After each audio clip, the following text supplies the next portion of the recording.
Ladies and gentlemen, boys and girls, children of all ages, how you folks doing? Welcome to our August 26th post-Raw show right here, and Raw sucked. Raw really was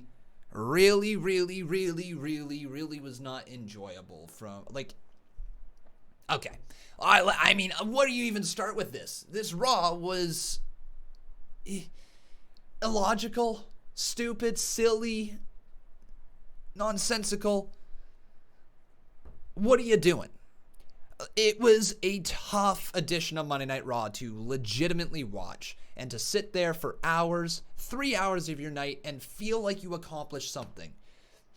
I don't know about you, but I felt like that was a waste of a night. I felt that that was a little bit of a waste of time, other than the fact that, of course, I get to spend my time with all you awesome people. It was horrific. Like I said, felt like a waste of time, and I don't know where we are any better. Positives to come out of it, obviously. Obviously, there's positives. Obviously, there's moments from this show that I think were good. You know, there was obviously parts from this show that were like, all right, let's do this. Let's watch this show. They're going to go somewhere good with this. And then they just shit the bed. They just completely took a giant crap on all the fans of watching wrestling. And they just came into our homes for 3 hours and took a poop on our chests. Now, I don't know about you, but I don't like getting pooped on my chest, okay? And I got pooped on my chest tonight from WWE. It was a tough show to watch from start to finish. But I am not going to let that deter the entire show here. I do think that there was some good things that happened.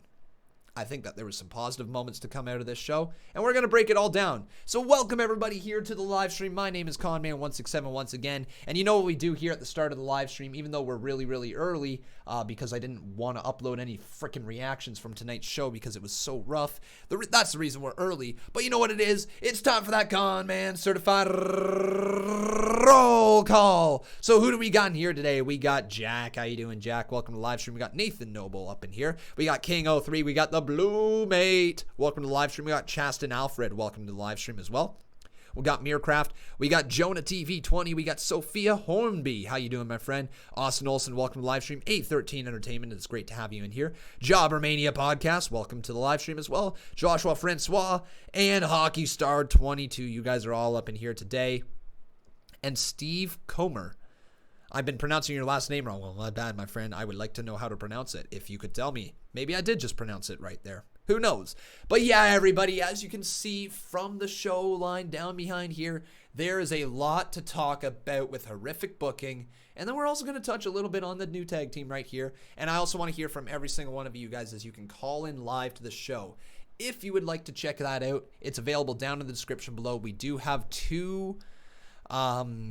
what's it called? We do have two different links that you can click on, which definitely help, you know, with some people. Sometimes the link doesn't work, so at least there is two links that you can click on and call in live to the show. If you would like to call in live in the show, like I said, we're just going to run this through really quickly. Our moderators in there will be performing a mic test on you guys. If your microphone is working, they will put you into the up next calls, and that way I can talk to you guys, and hopefully I'll be able to get through lots of calls here today, because let's just jump right into this right now, and let's get into our Raw, rewind that one, WWE Raw results for 8/2016-19. That is August 26, 2019.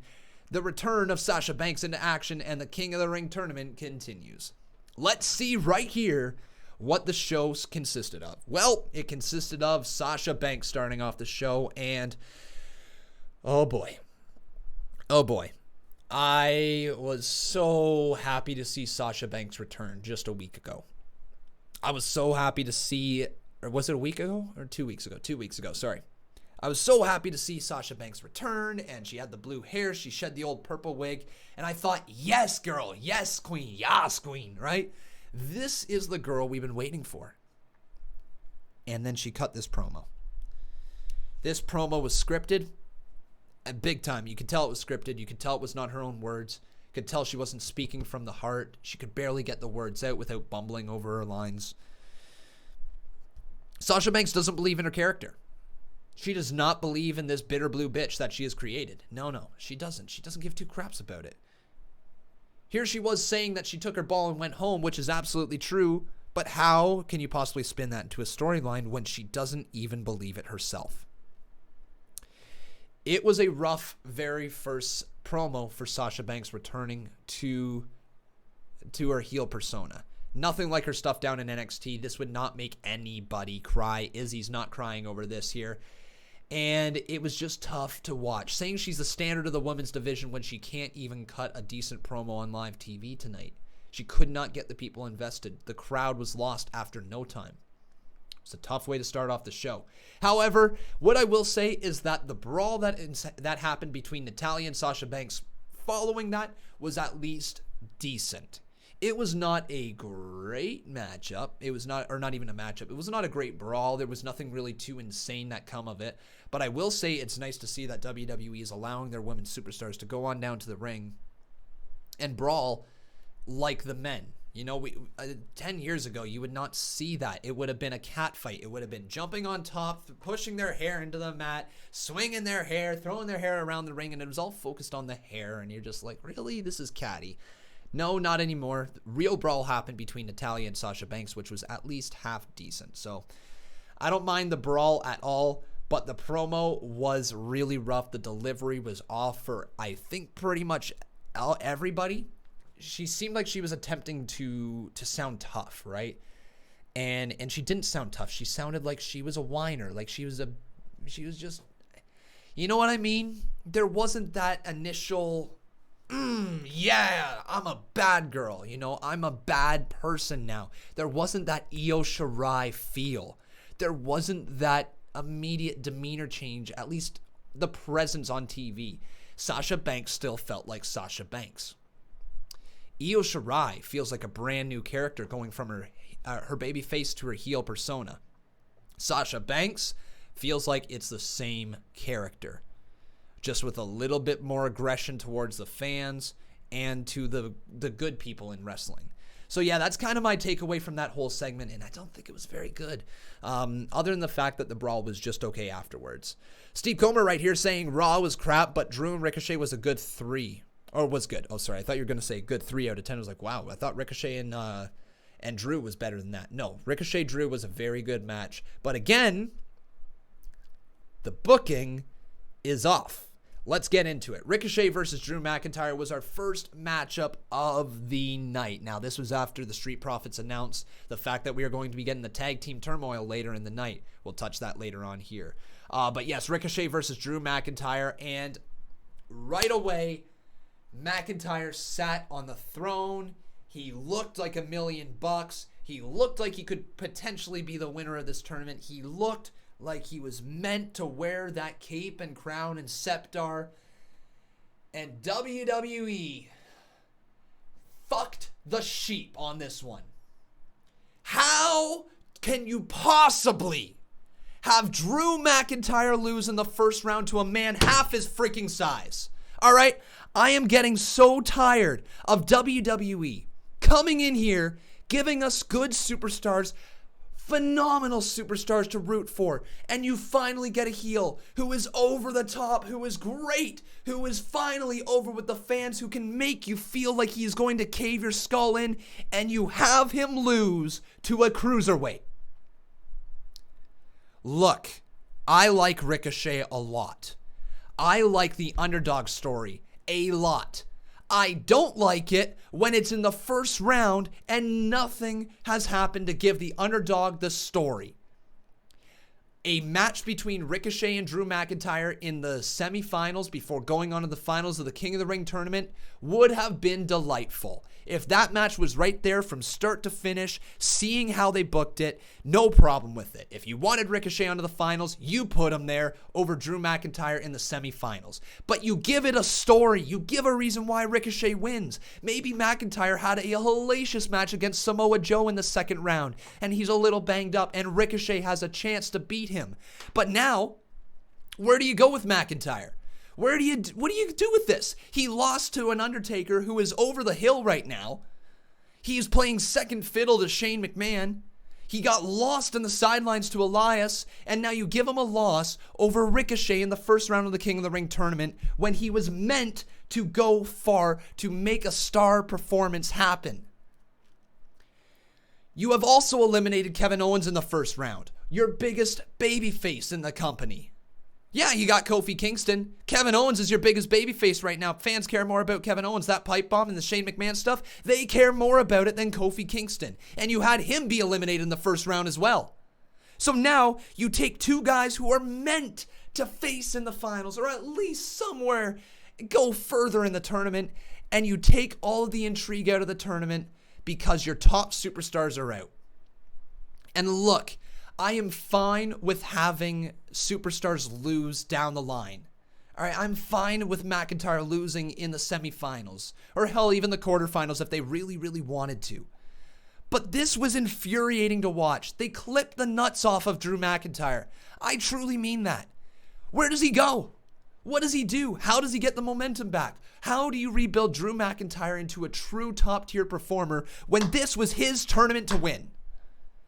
And I'm not even just mad that McIntyre was eliminated, because I would be fine, like I said, again, if it was done in the right way. But he lost with no previous attacks, no previous matches, nothing. And it rubbed me so wrong. It felt so rough, and I love Ricochet. And that's the tough part. Like, that is so difficult to sit there and watch when you like a superstar and you're literally looking at it saying, this is not the guy who should win. There are so many reasons why Ricochet should not have won that match in the first round. If you're putting him up against Drew McIntyre in the first round, McIntyre should win that 10 out of 10 times. Third round, it's a difference. Finals, well, if you want to line it up in the finals, go right ahead. I don't know how you could have done that. Quarterfinals, maybe a little bit of a push, but I'd still be okay there because at least McIntyre gets a freaking win. Now, he's left in the tournament, left on the sidelines, watching it as Shane McMahon and Kevin Owens are going to enter something. He's probably going to be thrown back in there. He's going to be kept on the sidelines. There's going to be no push for McIntyre. No true legitimate push, and you are missing out on money. You're missing out on a main eventer of WrestleMania. You're missing out on a main eventer of SummerSlam. You're missing out on a poster boy. You're missing out on everything simply because you choose to push a babyface superstar for a cheap pop. Is Ricochet winning the tournament? Maybe. I will be okay if he wins the tournament. But you do not cost it at Drew McIntyre. You do not take the nuts out from another superstar who is as over as possible before literally clipping the nuts out from underneath them and taking all momentum you have built up. He has lost to a 50-some-year-old in Undertaker. He lost to Roman Reigns, which, is fine. Okay, fine. But what feud has McIntyre won? Where has he went? Where has Drew McIntyre been able to be successful? Where is this booking? Where is this monster push for a superstar who should be in contention for the World Heavyweight Championship? If you're not going to use him properly on Raw, move him the fuck over to SmackDown Live so he can run rampant over there and go against Kofi Kingston. If you are not going to use this man properly, why are you even featuring him? He is a beast who should be protected, and he should be as feared as Bray fucking Wyatt.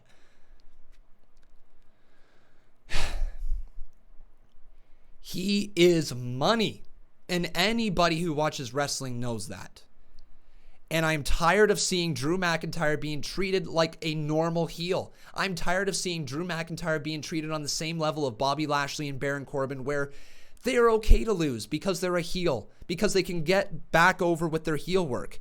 But there's a difference between getting over and staying over.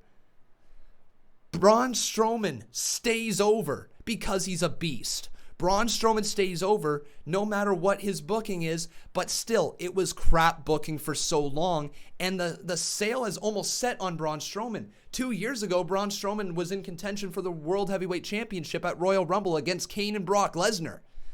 They clipped the nuts out from underneath him too, and look what happened. It took him a whole freaking 2.5 years to even get another shot at this Universal title, and it had to be a face versus face weird win the tag team title storyline to get him there.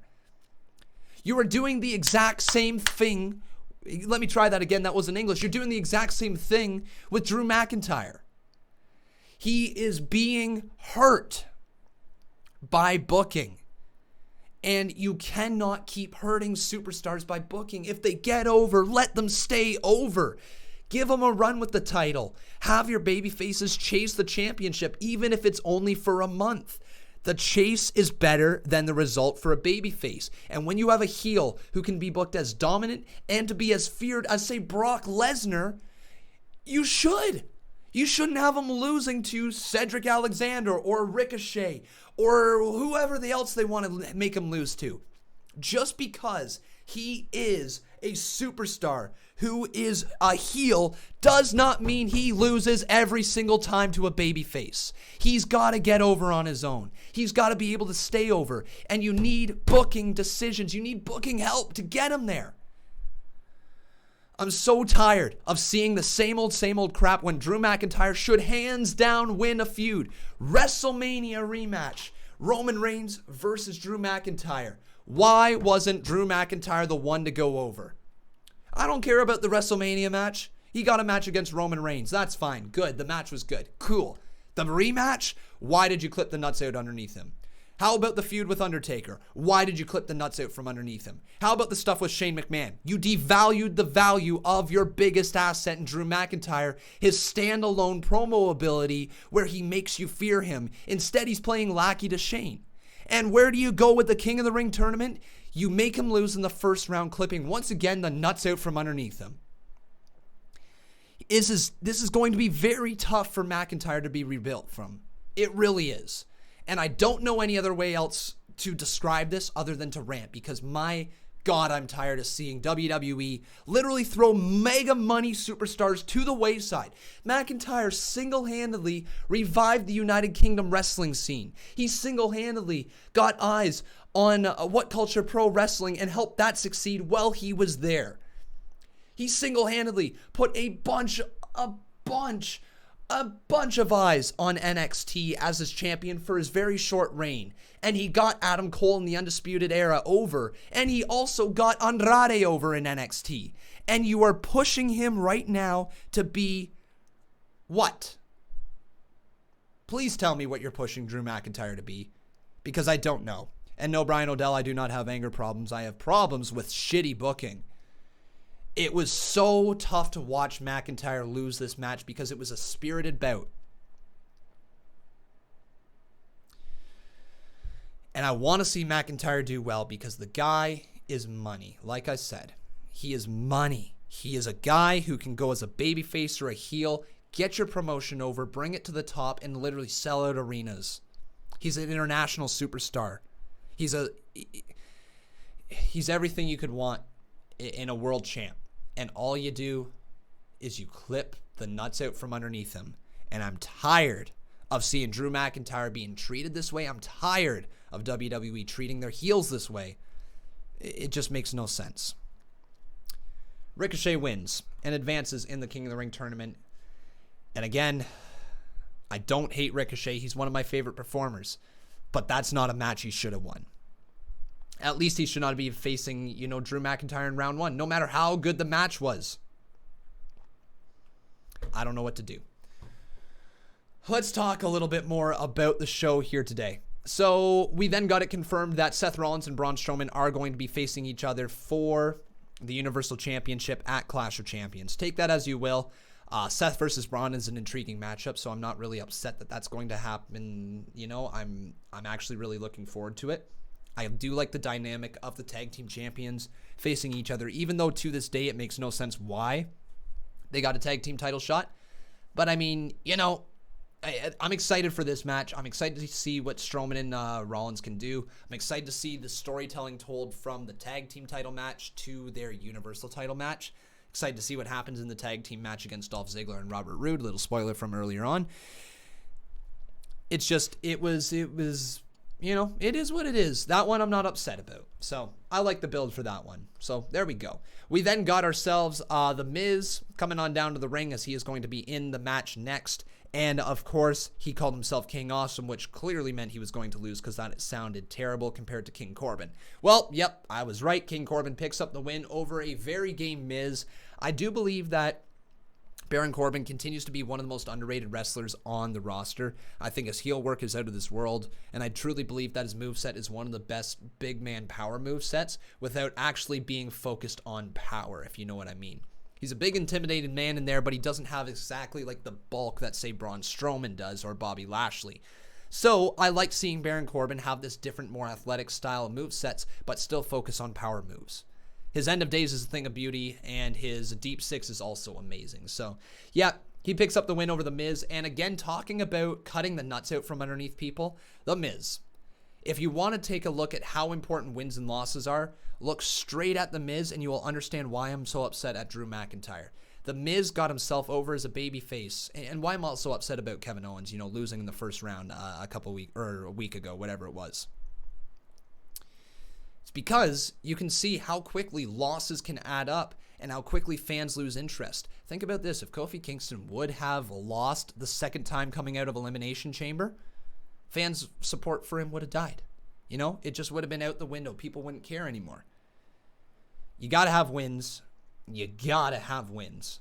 However, Baron Corbin picked up the win over like I said, a fairly game Miz. And then he ended up putting on the crown and the scepter, calling himself All Hail King Corbin, and honestly, that seems like a very likely scenario at this point. It seems like we very well could be getting King Corbin. I don't know if they're going to go King Ricochet or King Corbin or King Andrade or King Gable. I don't know, but probably... Or they could go King Elias as well, for all goodness sakes, they might do that.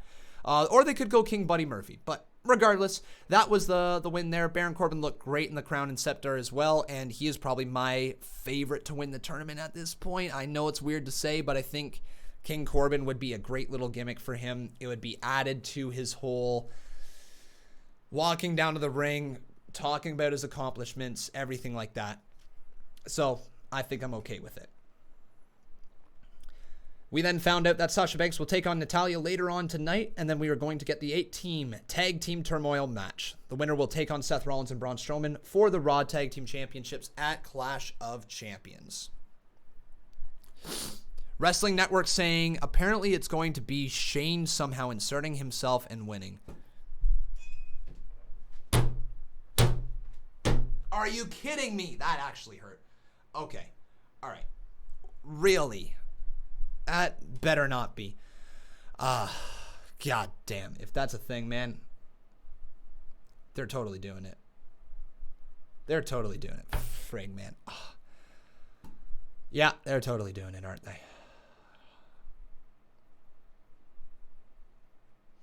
I don't know what else to say. Okay.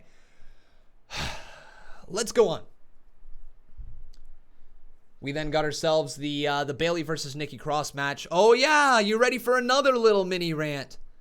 Why are two champions facing each other? Why are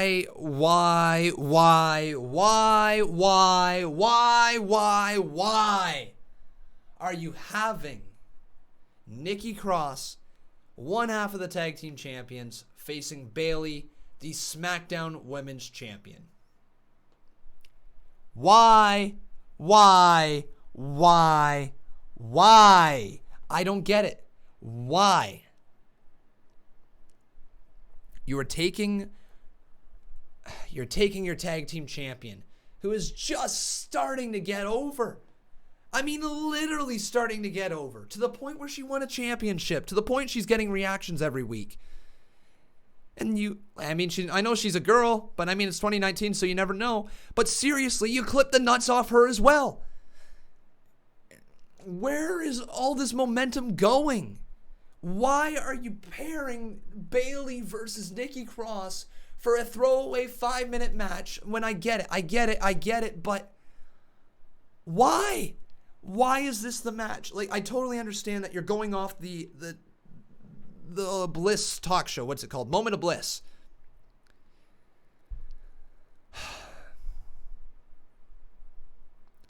Okay.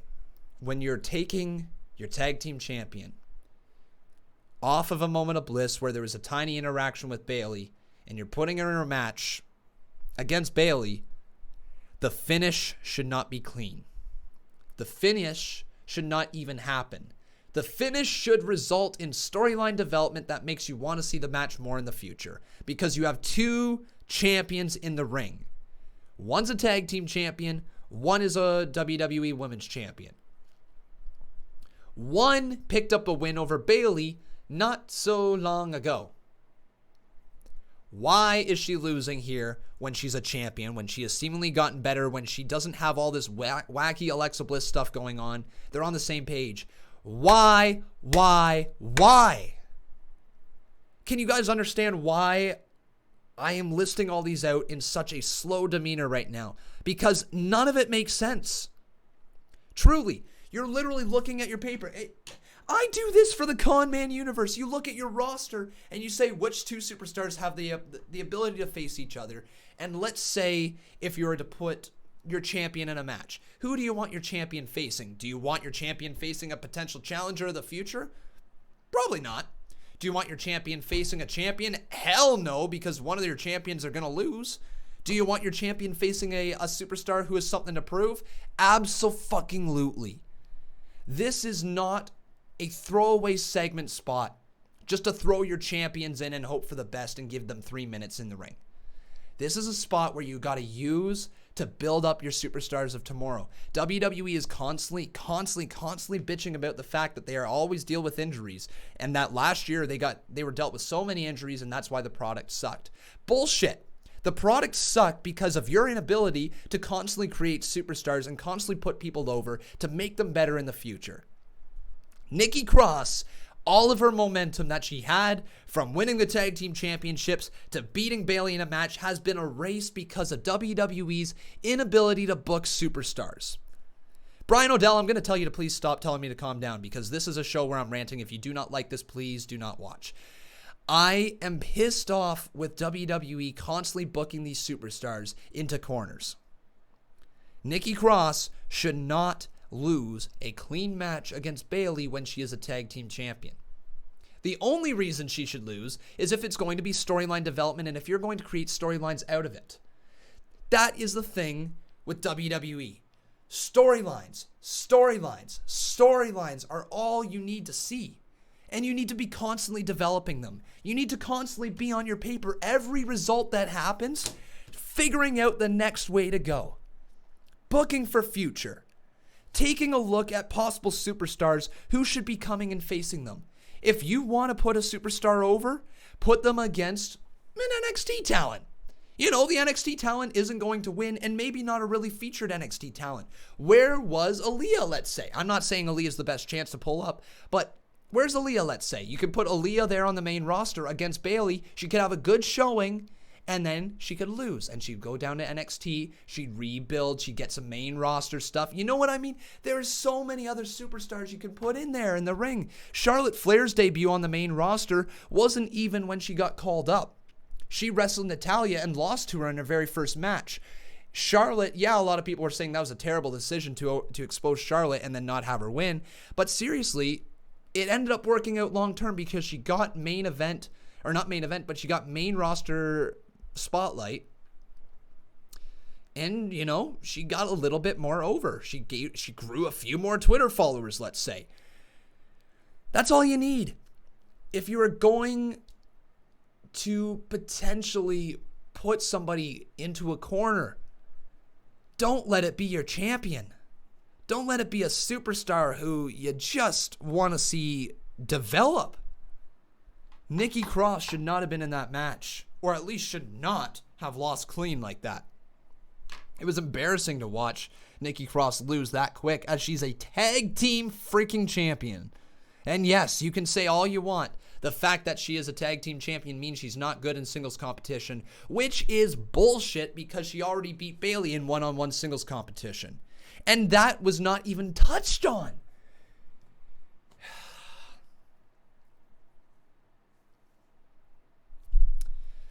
Look, WWE, there is ways to not book yourself into corners.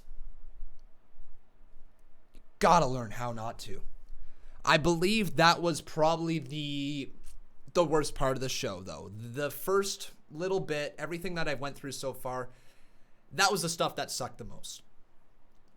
the booking in the first little bit sucked, and it's almost like WWE woke up later on. People are going to say they're not a big fan of the Viking Raiders and the OC getting disqualified, but that is what it is. It led to our tag team people being there. So let me talk a little bit about that, the tag team turmoil match, because I actually thought that this was a very unique idea. I think that the tag team turmoil was cool because it brought the style of the gauntlet back, which the gauntlet has been some of WWE's best stuff over the last year. You know, they've killed it with Kofi Kingston. They killed it with Seth Rollins. So the gauntlet has been good, no doubt about that. And they killed it with the New Day versus the tag teams. You know, they killed it this year with the gauntlets, and they tried to bring it back here for the tag team turmoil. They didn't call it a gauntlet, but that's essentially what it was. And the gauntlet essentially consisted of the Viking Raiders beating the B team really, really quickly, and then the Viking Raiders and Gallows and Anderson from the OC brawling, getting themselves double disqualified, which, you know, I don't hate about that.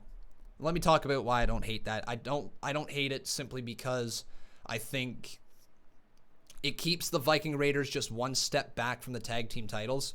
Right now, it gives them a feud moving forward against the OC, a meaningful feud. You know, like they haven't really had a meaningful feud on the main roster yet. So I don't hate that. I think it's a good direction for them to go into. It sucks that the OC's nuts once again have been clipped out from underneath them when it was such a cool faction to begin with. But WWE likes to do that. The Dolph Ziggler and Robert Roode versus Lucha House Party. So, Wrestling Network, I'm going to backtrack just a little bit there because going into this match, yes, Dolph Ziggler and Robert Roode didn't have any story, right? Didn't have any reason why they're a tag team. But what I will say is that it does make sense in the fact that if they were backstage saying, let's be a tag team, and then they went up to the general manager saying, we'd like a shot, put us in this tag team match. You know, the general manager gave him a shot. It's not like they gifted him the win, right? They had to win a bunch of matches in order to get there. And they had to actually, you know, they beat 4 people in order to get there. And 4, you know what, fairly formidable tag teams. Lucha House Party, Revival, Zack Ryder and Kurt Hawkins, and Heavy Machinery. So, like, they didn't explain it beforehand, but they explained it afterwards. All right? It was... The explanation was good. You know, for me, it worked. I think the explanation of Dolph Ziggler and Robert Roode as a tag team made sense because they both didn't really have much going on. It keeps them on screen. It gives them a title match, you know, at Clash of Champions. Dolph Ziggler, I mean, after his incredible showing with Goldberg and then his incredible showing the next night with The Miz and everything like that. You know, Dolph Ziggler, he has found a way to reinvigorate his career, and you guys know me. I am a giant fan of Dolph Ziggler. He's like amazing. He's like the best. So I'm not against this whatsoever, and I like the explanation for the tag team, to be 100% honest. Was it the best and probably the most creative way to go? No, not even in the slightest. I think, yeah, it's lazy booking. Absolutely. In order to, like, you know, the promo probably should have happened beforehand to give people a reason to care about that tag team, but the promo afterwards is what it is. It's just, it felt like it was a little lazy for sure in the formation of the tag team and a little lazy in their booking, but the end result I'm kind of excited about. So that's kind of where I'm going with it there. But before we continue on with the show, everybody, make sure you leave a like here on this video. Also making sure you are subscribed to this channel. All right. So, yeah, like I said, the match against the Loser House Party. Yes, the Loser House Party. It was what it was. Dolph Ziggler and Robert Roode picked up the win. And again, to go back on the Lucha House Party, they're, as individuals, I think all 3 of them are very, very talented. I think they're great high flyers, and they definitely have a spot within the WWE. As a team, they bore me to death.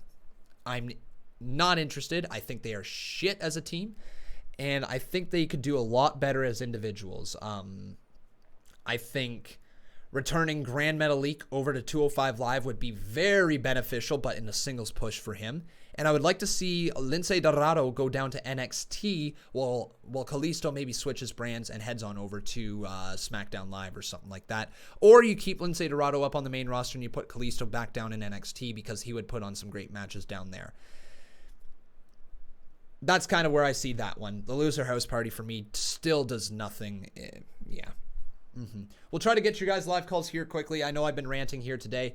Let me just quickly fly through the results of this Tag Team Turmoil match. Like I said, Dolph Ziggler and Robert Roode defeat the Revival in a very interesting matchup. I think that was probably the best one of the Tag Team Turmoil. Dolph Ziggler and Roode versus Revival. I like that one the most. But also Heavy Machinery versus Dolph Ziggler and Robert Roode was, again, very, very entertaining. And Heavy Machinery brings something unique to the table that not a lot of other teams do.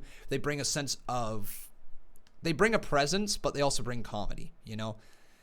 They suspend your disbelief when they're in the ring because no matter how much they're joking around, these two men are massive and literally could squash anybody they sit on, right?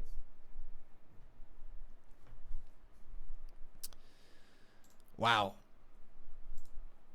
All right. So yeah, anyways, I thought that match was good. And Dolph Ziggler and Robert Roode are the new #1 contenders for Braun Strowman and Seth Rollins Tag Team Championships. I can't believe it, but that's just kind of how it went down. Yep. All right. Then we got Sasha Banks versus Natalya. Match was decent, not great. Natalya's aggressive side was really cool to see. I like seeing this aggressive side from Natty. But Sasha Banks then, the thing was at the end of the match where Sasha Banks wrenched on... Sasha Banks just wrenching on the neck of Natalya before locking her in with her arm across the injured arm, right across the neck, and Natalya had to tap out. As Sasha Banks left the ring, she came on back into it, locked back in the Banks statement, and had a giant smile on her face, which I thought was pretty cool. I'm a fan of that one. So, yeah, Sasha Banks versus Natalya was a decent match. I like the stuff after the match, though. Mainly the attack and the resurgence of the boss character. That evil smile is something that, obviously, a lot of fans are going to have to get used to. All good there, Megastorm Wrestling. Welcome to the channel.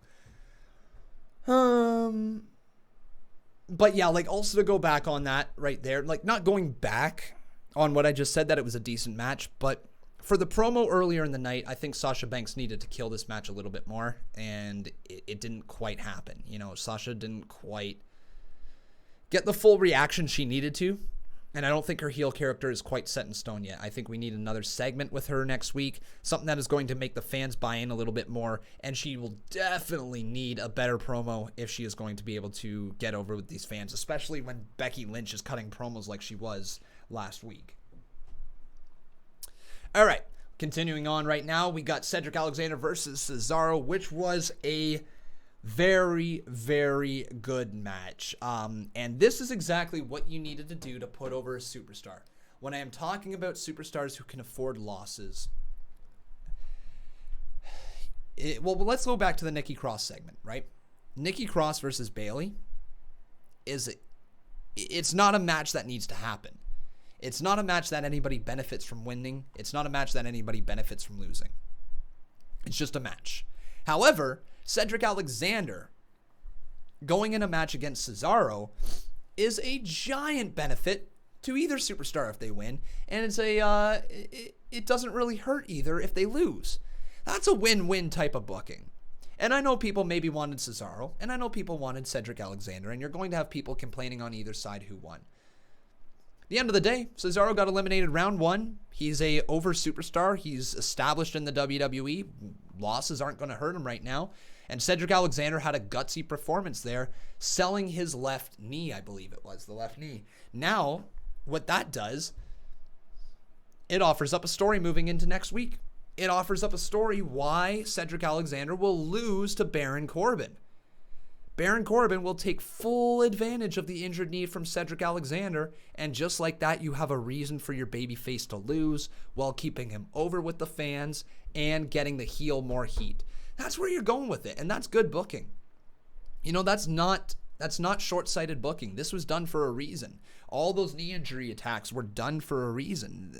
This match with Cesaro was shown for a reason in order to get Cedric Alexander over the hump, because in the eyes of a lot of fans, he doesn't stand a chance against Baron Corbin, but now he does because he beat a bigger man than him. He beat Cesaro on one leg, so he's got a chance. It was the right move. Cedric Alexander picks up the win over Cesaro, And it was a very, very, very good match. And it will definitely tell a good story going into next week. So, cool. All right. We then saw the WWE 24/7 Championship stuff backstage. There was just random stuff that happened. The title ended back on Elias? Yes, correct. So there we go.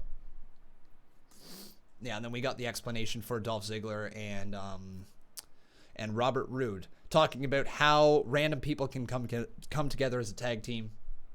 So they did too. Good enough explanation. They won. Then it was time here for our main event. And yeah, this was decent. You know, I didn't hate this main event. I think WWE almost hit the nail right on the head. I think the ending fell a little flat, though. So let's talk a little bit about the match. The selling ability from AJ Styles is not to be messed with. Not at all. And AJ Styles continued to show that here in this matchup. Braun Strowman is a beast, and they put him over as a beast by completely getting rid of the OC threat, right? Power slamming all three of them by the end of the night. However, the ending was very unique. Seeing AJ Styles pull an Eddie Guerrero, where Braun Strowman essentially had the steel chair, and all of a sudden, he just flew on down to the mat. AJ Styles like, oh, I'm hit. And of course, the referee who was knocked down heard the steel chair shots as Braun Strowman used them on Carl Anderson and Luke Gallows. Enough to get him disqualified because the referee saw the chair in his hand, caught him red-handed. However, he did not use it against AJ Styles, but still caught him red-handed. That is what it is. Disqualification. AJ Styles retains the United States Championship. But where was the build to anything else? It felt weird that Braun Strowman was just standing on his own after just beating down all of them. But I mean, sometimes every Monday Night Raw doesn't have to have a big go-home ending. But this is one of those shows that I think a lot of people would feel the show was a lot better had the ending ended on a stronger note. Had there been a stare down between Braun and Seth. Had there been something of that, and I don't know, maybe WWE just ran out of time, but it felt like Braun Strowman standing in the ring alone. It was just a little weird. It felt like there was another part of the segment that was supposed to happen, and it didn't. So yeah, there we go. That essentially brings us to the end of the review part of the show, but now I want to ask you guys and your thoughts on the show. So you can call in live to this right now through the Discord. We'll take a few live callers here as it is almost 12 o'clock. We've been live for 42 minutes, so we got time for about 15 minutes of callers. Maybe that, maybe not that many. I don't know. We'll find out very, very shortly. We'll see what it is you guys have to talk about. But let's get into these live calls right now. We are going to start things off with A13 Entertainment. A13 Entertainment, how you doing, my friend? I'm doing well. How about yourself? Oh, you know, I'm just ranting here. I'm a little frustrated with WWE, but besides that, I'm doing good. You know, I agree 100% with what you said about pretty much everything tonight. You know, just Corbin, like Ziggler, Roode. I mean, I first was kind of iffy about Roode and Ziggler, but they've kind of grown on me. Yeah, they've grown on me a little bit too, for sure. It's an interesting direction, right? Like it's something different, and for a tag team division that's been kind of in the shitter, right? It would be nice to see, you know, some new tag teams flood in. I thought maybe this would be a good time to put the Viking Raiders over, but I understand where they're going with them. I think they're probably going to use like Dolph Ziggler and Roode as like the transitional talent before they end up getting their shot at the titles. So all in all, I'm not too upset about that, but a lot of the other stuff sucked tonight. Oh, absolutely. Plus, good fact about Roode and Ziggler, they actually feuded upon Roode's debut in the main roster. Oh yeah, that's right. I forgot all about that. That is a fun fact. Yeah. All right, man. So let me ask you then, if we're talking about good stuff, because I do try to focus on positives of the night, what was your favorite moment of the night? I'd have to say the in-ring action overall for the night wasn't too bad. I'd agree with that, yeah. Some of the results are kind of stupid. Yeah. But Yeah. Very the stupid. the matches themselves were pretty good. Yeah. Like I would agree with that. Like Ricochet versus Drew was a fantastic match. absolutely, I'd give that about maybe 3.5 stars. Yeah, that's rightfully so. And I bet you if it would have lasted another 5 minutes or so, maybe in a finisher kick out or two, it probably could have pushed into the 4-star territory. Exactly. And then of course the main event. I absolutely love the callback to Eddie Guerrero, to be honest. Great. But oh, I marked out so hard for that. oh, I know. I was like laughing at you marking out and everything. Hey, that's the best con, right? Mark con. Oh, absolutely. Anything Mark else that you would con like to? or- Sorry. Anything else you'd like to talk about here today?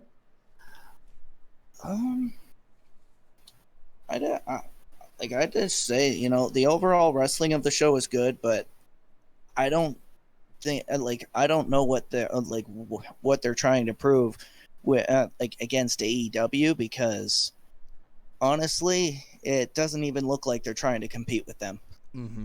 The past 2 weeks or 3 weeks, I would say, were decent for sure. Like, they're better than anything they'd really produced in a while. But this one really felt like a giant step back in terms of where we were moving. You're right. It doesn't feel like they're necessarily pulling out all their big stops to compete with AEW. And you would think with AEW having a giant show this weekend, you would think they probably would have went a little harder, right? Yeah, exactly. Although I'm kind of intrigued to see what goes on in October once everything, really starts going. Yeah, it's going to be an exciting time for us wrestling fans, regardless of how good WWE or bad it is, right? It's going to be exciting for sure. Yeah, for sure. Absolutely.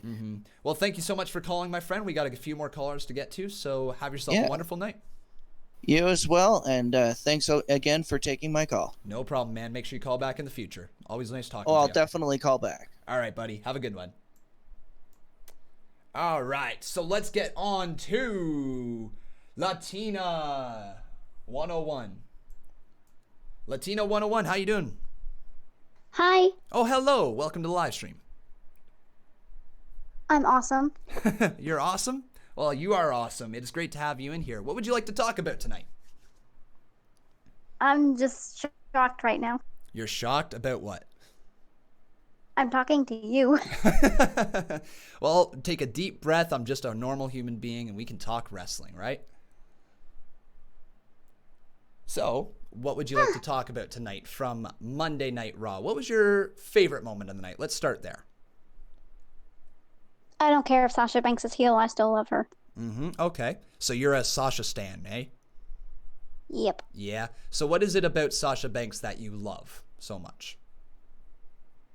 Because I love her because she is really shy in real life, but her character is so, like, larger than life, which is basically how I want to be. Oh, that's actually a really cool thing to hear. Sometimes, you know what? I kind of get wrapped up in the whole booking decisions or whatever, and I forget the actual impact that some of these superstars have on people in real life. That's really cool to hear. Yes, continue. I was going to say, and also now everybody knows the voice of who has been donating like crazy. Oh, here we go. Is that who it is in here? We got ourselves Desi Plays, eh? And also, Desi Plays is a new name that I have on my channel. Okay. What was your old name there? I'm actually an OG. Oh. Destiny DeVore. You know what? That name does sound very familiar. You have been around for a long time, haven't you? Yeah, Zachary Hayne and I used to always chat in the chat when he was around. Oh, wow. You go way back, eh? So you're truly an OG. And I stayed up for all 15 hours of your 5-year live stream. Oh, wow. Okay. Desi, thank you so much for being an awesome fan. Like, that's truly amazing to hear that people have been around that long and actually continue to still watch me. Like, I don't understand how people can sit here and watch me every single night, but hey, I appreciate it. It's because you're way more entertaining than the actual show. I'll take that tonight. One last question here, my friend. Anything else you would like to get off your chest regarding WWE tonight? Vince McMahon, retire and put Triple H in charge. Couldn't have said it better myself. Thank you so much, Desi, for calling. Make sure you call back in the future, and we'll take your calls some more. Oh, I will. All right, Desi, have a good night. You too. Thank you so much, Desi, for calling. It's always great talking to you. But now let's move on to... Wait, actually, you know what? Before I do this, what would you guys like? Would you like a rant or would you like a joking call? Because there's two very different people we can go into. Rant or joke? What would you guys like? Rant or joke? Rant? People are saying rant. Do we got some jokes in here, or is it going to be all rants? Oh, Thomas Noble saying rant, rant. Okay, everybody, get your rant shoes on, buckle up, because here is Thomas Noble. Thomas Noble, the chat demanded for a rant. How you doing, my friend? I'm pissed. I figured. All right, Thomas, here you go. Wipe my hands clean. The show is yours. Fuck you, WWE! I am so sick of you with your horrible booking, and also what? Oh my fucking god! Like, why? Like, why with the horrible booking? And I am absolutely mad about McIntyre losing to Ricochet. Like, I have respect for Ricochet, but why? What are you going to do with fucking Ricochet? I mean, not Ricochet. What are you going to do with McIntyre? I mean, I agree with you with that point, but McIntyre has to win the title reign. Well, did he win the title reign?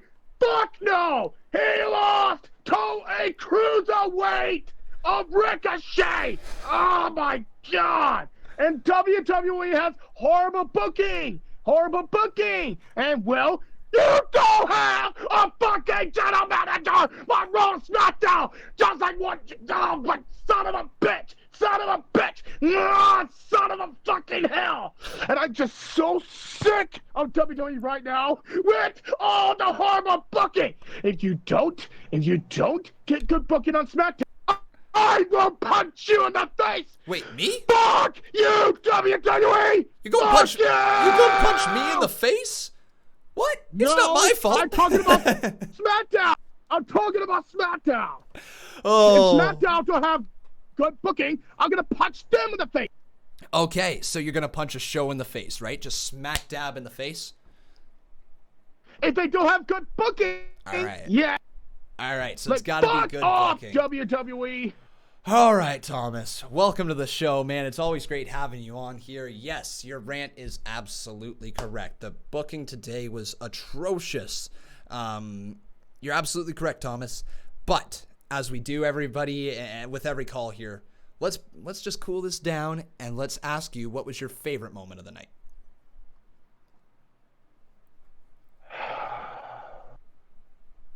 The favorite moment for me at this time.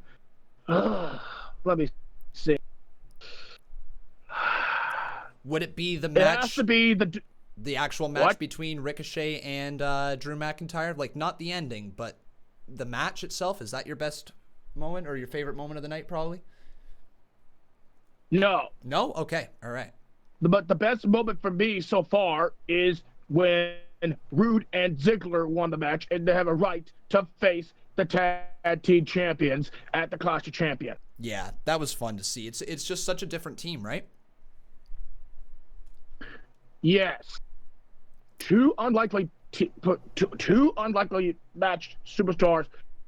Like, I mean, this is more like the when you have Bobby Roode or Robert Roode. Now you have Chad Gable. Yeah. I mean, you have Roode and Gable as champions. Why not have Ziggler and Robert Roode as champs? Yeah, like, if I'm going to be honest, how I see this going down is I truly see Ziggler and Roode winning the titles off of Strowman and Rollins because they're not able to coexist with each other. And I believe that Roode and Ziggler, it's going to be just like a quick little test, see if they gel as a tag team. If they don't, then they're a nice transitional champion to get the titles onto the Viking Raiders. If they do end up gelling well together and maybe they get over with the crowd and maybe something works out, that could be a tag team that runs with the titles for a little bit. I'm very excited to see what they do with them. Yeah, I agree with that. And also, what in the hell is with the double disqualification between the OC and, well, the Viking Raiders? what is WWE planning with those two tag teams? Well, I think what they're planning on, and like whether it's executed well or not, I think what they're planning on doing is they didn't want to put the Viking Raiders into another tag team title match or into their first tag team title match because they probably feel they're not quite over enough with the crowd to win those titles. You know what I mean? I feel like the crowd could potentially turn on them, just like the main roster crowd normally does. So what they do is they take a team who has recently gotten a gimmick shift in the OC, and you put them up against them in some sort of feud. You make the matches hard-hitting, and that helps get the Viking Raiders over on another level. It gives them some legitimacy past, just beating jobbers, and then it probably lines them up for a tag team title shot in the future. Yeah, I understand the point. And also, can you get my brother to call because he has a rant as well? He's not in the up next section, so if he can get his mic tested, we can see if we can get to him. We still got 3 people in the up next right now, and we'll see where that happens, but maybe we can get to him tonight. All right, then. All right, my friend. I hope my rant just gets you smiling here. Oh, dude, it makes me smile every time. It's absolutely hilarious to listen to you guys rant. But thank you so much for calling, my friend. Make sure you always call back. You're one of these people's favorite part of Monday Night Raw, and I always like talking to you. Hope you have yourself a wonderful night. Yeah, and I hope Raw won't be so shitty like this tonight. Let's hope next week's better, eh, Tom? All right, buddy. Have yourself a wonderful night.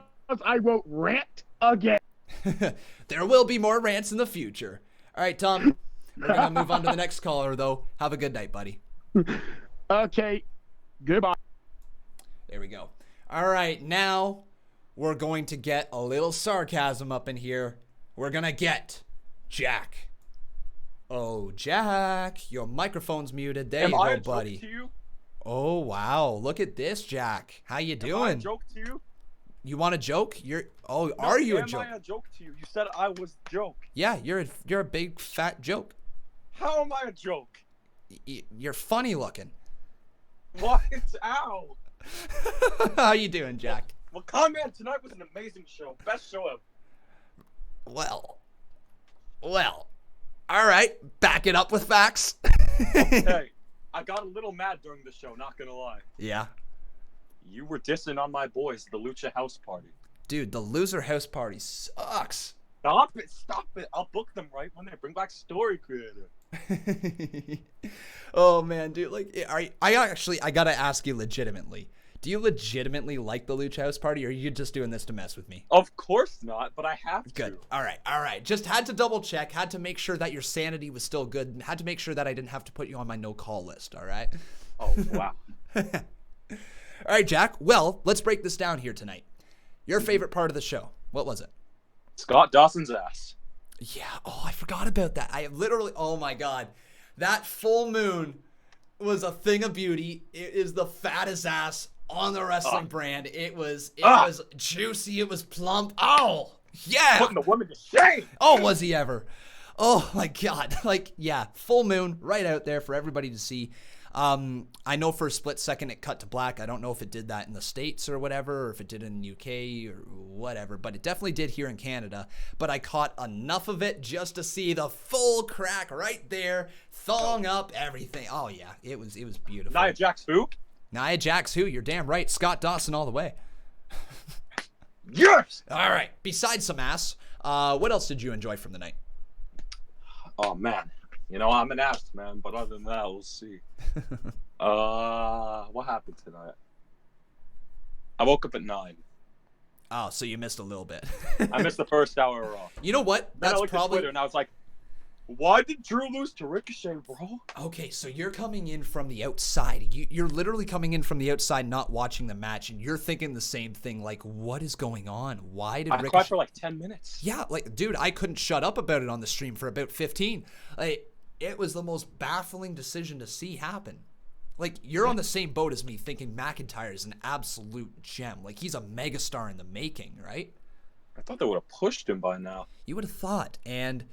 it just feels like they constantly are taking any momentum that he has out from underneath him.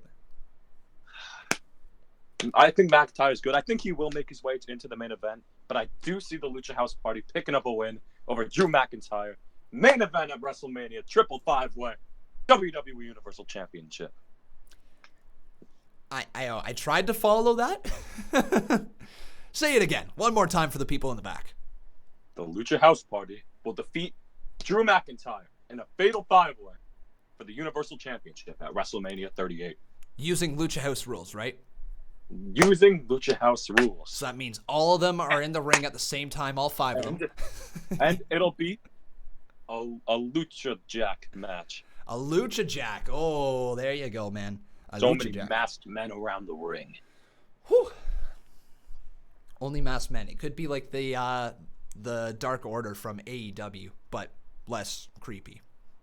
No, it'll be more creepy. Oh, so you think like lions, masks, and... No, not intentionally creepy. It'll just be very creepy. Okay. Now, being actually serious, man, if you had to pick one moment from the night that you're like, this excites me. Not that you thought was amazing, but you're excited for the future storyline. What is it? You know I'm a Ziggler mark, so it's got to be this new tag team we got going on. But if they squash my boy one more time, I'm gonna scream. Dude, I'm right there with you. We had this connection right from the beginning. Ziggler's our boy. And ever since you were telling me that he was going to come back and win the Royal Rumble, I knew that you have loved Dolph Ziggler, and I'm right there with you. I hope that this tag team works at least for a little bit, and that they end up winning the tag team titles. I think it would be nice to see. Yo, I've been such a fan for so many years that I just keep seeing him get knocked back down. Just let him climb.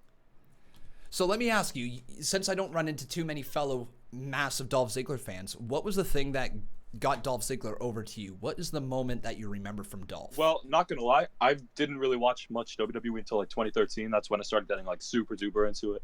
Okay. Like I started getting like casually into it 2009, but in 2013, what I started really liking him when I was younger, it was during the 2013 Royal Rumble, just seeing his performance, his promo before the match. That was good. And like ever since then, I just really liked him. You know what, man? I'm right there with you. You know what it was for me? It was when he literally debuted. It was the combination of two things. So when he debuted, all he did was go around and shake hands of people backstage, right? That's all he did, and introduce himself as Dolph Ziggler. Hi, I'm Dolph Ziggler. And I thought that was just the most narcissistic, like, shitty type of person. The way he introduced himself, he's shirtless every single time he's introducing it. It was just hilarious. But for me, the other half of it is right after Ziggler debuted, I believe the video game came out or whatever it was, and they had Dolph Ziggler in it. And I remember for so long I used Dolph Ziggler's I Am Perfection theme song for my characters, and I always had a perfect gimmick going through. So that to me is what got me into Dolph Ziggler, was his theme music and the hi, I'm Dolph Ziggler. Yo, we can really relate over that. I loved SmackDown vs. Raw 2010. I played as Ziggler all the time, bro. Yeah, buddy. Yeah. So that's kind of where we got our mutual love from Dolph Ziggler. But man, last question here. Anything else you want to get off your chest before we move on to the next caller? Well, speaking of chests, you were talking about not liking it when people shit on your chest. Why is that? Well, see, when people poop on your chest, it could be taken in two ways. I mean, in some cultures, it's obviously a nice delicacy, right? Like they just do it, you know, it's somewhat sexual or whatever. But here, Conman's not a fan of the big old feces on the chest. It gets in his chest hair. It takes forever to comb out. And I mean, let's be honest, it stinks. And I don't really want no stinky stuff on my chest. So when WWE takes a poop on my chest, I feel very offended. And tonight they took a poop on my chest. Well, at least you tried it. Yeah, I mean, you know, it's not the first time, probably not the last time WWE will shit on all of us, but hey. My chest is pretty damp after that show. Yes, it is. My God. Only you will say that. All right, man. We're going to move on to our next caller. Thank you so much for calling, Jack. Always a pleasure talking to you. Man, I'll be back tomorrow. Have a great pencil. All right, buddy. Have a good night. Let's get on to Nathan Noble. Why not? Yeah, Nathan Noble, we're going to get to... Actually, you know what? Before Nathan Noble, because I know you're going to rant, but Nathan, we're coming to you. I want to talk to B. Gillis, all right? So let's get to B. Gillis. Hey, B. Gillis, how you doing, my friend? Hey, Conman, how are you? Good. Welcome to the show. We got time for a couple questions from you. Let her rip. What did you think of Raw tonight? Horrendous. Overall, not a great show. It was illogical booking. It was tough to wrap my head around a lot of the stuff that they did tonight. Definitely. I was pretty upset with the result of Drew McIntyre and Ricochet match because, I mean, they're doing really bad on booking Drew McIntyre in the WWE basically because like he should be like a main event star. Instead, he's just being absolutely the stuff leading up into SummerSlam, like WrestleMania, he faced Roman Reigns, and that felt like him losing to Reigns was him doing the job, and he was going to end up getting a push as a result. You know, Vince McMahon likes to test people by giving them a loss first and seeing how they react, right? If they're going to be a company man or if they're going to be in it for themselves. And McIntyre clearly showed he was a company man losing to Reigns, but they just kept having him lose and lose and lose. Definitely. And it's like, at a point, when does this guy who talks all this big game start to lose his credibility? Well, it's happening right now. We see it. The fans are slowly losing interest in McIntyre, and it's just so tough to watch, my friend. Yeah, it's pretty horrific. What else would you, actually not what else would you like to talk about? Let me ask you this. What was your favorite moment of the night then? My favorite moment of the night was probably the tag team turmoil match with all the 8 tag teams fighting to get a spot at Braun Strowman and Seth Rollins' Raw tag team titles. I'm pretty happy that the team of Dolph Ziggler and Bobby Roode won that match because it's just crazy to see like both of these teams just coming together and just being like this successful. Yeah. I mean, yeah, I absolutely agree, man. It's cool to see. I like the way that the entire tag team turmoil was kind of mapped out as well. Like, it felt like there was actually some good thought that went into that. The lesser teams, you know, the Kurt Hawkins, Zack Ryder, the B team, and who else was in it that was kind of on the lesser side? The Lucha House Party. There we go. Yeah. Those 3 teams, they all were put into scenarios where it was like, we're going to use these guys as a quick way to either get to commercial break or create a quick break in the match. And it was really well done because the big matches the big moments were Viking Raiders versus Gallows and Anderson, which ended up obviously being a disqualification, double DQ. And then, of course, you know, Dolph Ziggler and Robert Roode versus The Revival, and then Dolph Ziggler and Robert Roode versus Heavy Machinery. It's like they positioned these things or these matches really well in order to help get every superstar over who was meant to get over in that match. Yeah. And it just baffles me that they couldn't form the rest of Raw like that, because that was honestly a really well formed match. Yeah, definitely. And now I want to talk to you about Sasha Banks. All right, let me hear your thoughts on Sasha Banks' promo earlier on in the night and her match with Natalya, because not a lot of people have talked about it yet.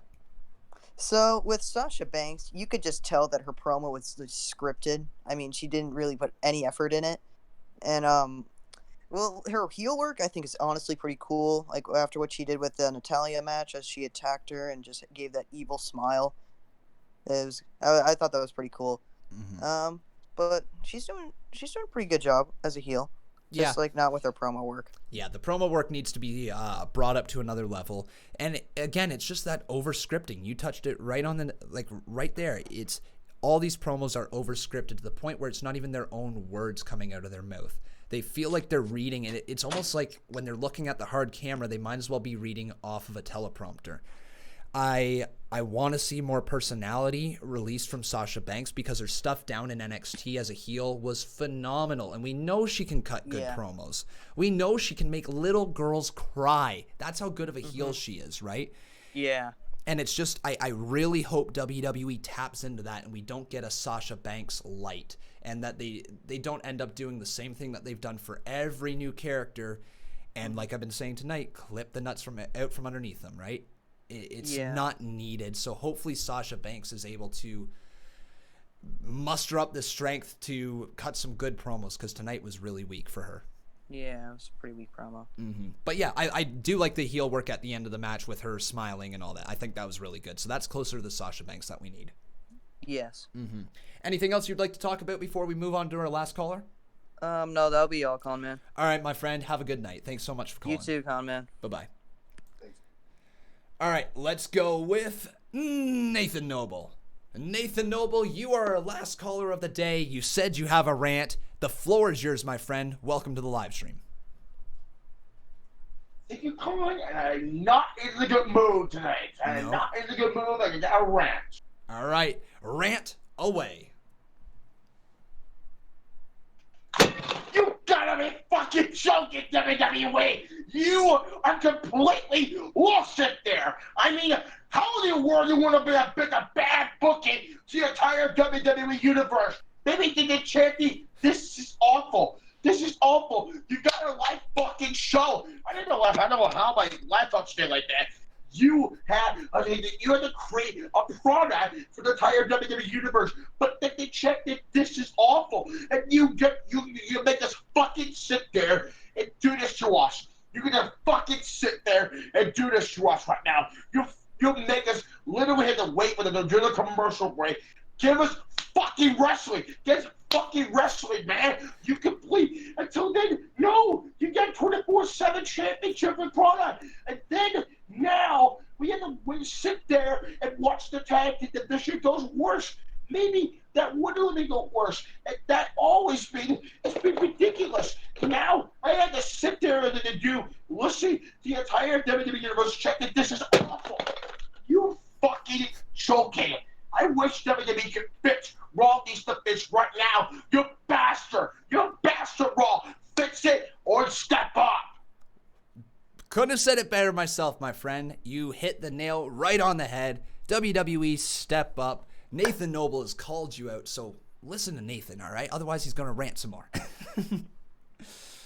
All right. Well, all right, man. So now that we're going to take a deep breath, I'm going to ask you the same thing that I asked your brother. What was your favorite part of the show tonight? Well, my favorite, most part of it is it's Cedric Alexander and Ricochet's high-flying ability starting off very strong. But Cedric needs to work on the high-flying, doesn't get involved in injury. Like you said, if Barry could take advantage of that situation, of that injury, maybe a torn quad, or maybe the torn ankle, maybe he would have a good opportunity for Corbin to win the tournament. But I don't see probably if the WWE medical team could clear Cedric Alexander. So you're asking if Cedric Alexander in the future for this storyline might end up not being able to compete in the match against Baron Corbin? Is that where you think it might go? No. I did not say that, Gar. I did not say that. I was saying that if the WWE medical team does not the medical, that's all I asked. I'm trying to make your comment out here. I can't quite figure it out. So once again, what's your question here? Sorry, buddy. I don't mean to make you repeat this many times. It's just tough to hear you for some reason. That's okay. That's all right. What happens if Cedric Alexander goes in the match in less 100%? Okay, gotcha. So what happens if Cedric does go into the match at less than 100%? I think that's a very good story. I think the story of Cesaro causing a bit of an injury to Cedric Alexander and thus being the reason he can't advance past Baron Corbin is a very good story because it keeps all the momentum that Cedric Alexander has built up and it doesn't just throw it to the wayside, kind of like they did with Drew McIntyre.